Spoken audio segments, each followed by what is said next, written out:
tellement heureux de vous retrouver pour cette méditation. Aujourd'hui, nous parlerons du fil du rasoir. Et pour cela, lisons ensemble Matthieu 16, versets 16 à 17. Simon-Pierre répondit, « Tu es le Christ, le Fils du Dieu vivant. » Jésus reprenant la parole lui dit, « Tu es heureux, Simon, fils de Jonas, car ce ne sont pas la chair et le sang qui t'ont révélé cela, mais c'est mon Père qui est dans les cieux. » Matthieu 16, versets 16 à 17. Pierre, l'ayant pris à part, se mit à le reprendre et dit, « À Dieu ne déplaise, Seigneur, cela ne t'arrivera pas. » Mais Jésus se retournant, dit à Pierre, « Arrière de moi, Satan, tu mets en scandale, car tes pensées ne sont pas les pensées de Dieu, mais celles des hommes. » Ces deux textes forment un ensemble fascinant de contradictions. Très souvent, nous fonctionnons comme Pierre. En très peu de temps, nous pouvons nous laisser inspirer par l'Esprit Saint, puis nous devenons les instruments du diable.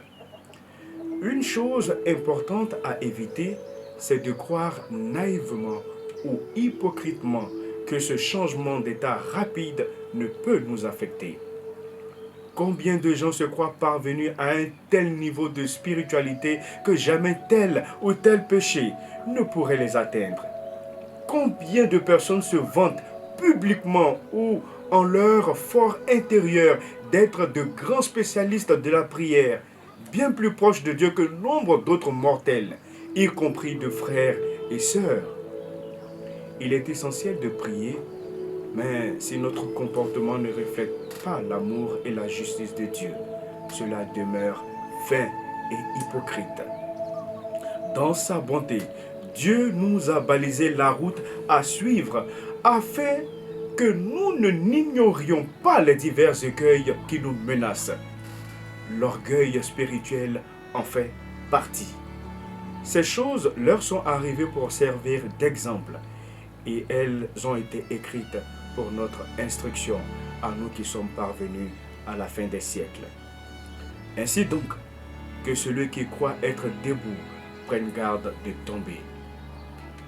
Rassurez-vous, Dieu qui a déjà remporté la victoire sur le péché nous indique la marche à suivre pour cheminer en nouveauté de vie sur la voie de l'éternité et remporter à notre tour la victoire sur le péché. Croyez-vous que l'Écriture parle en vain? C'est avec jalousie que Dieu chérit l'Esprit qu'il a fait habiter en nous. Il accorde au contraire une grâce plus excellente. C'est pourquoi l'Écriture nous dit, Dieu résiste aux orgueilleux, mais il fait grâce aux humbles. Soumettez-vous à Dieu. Résistez au diable et il fuira loin de vous.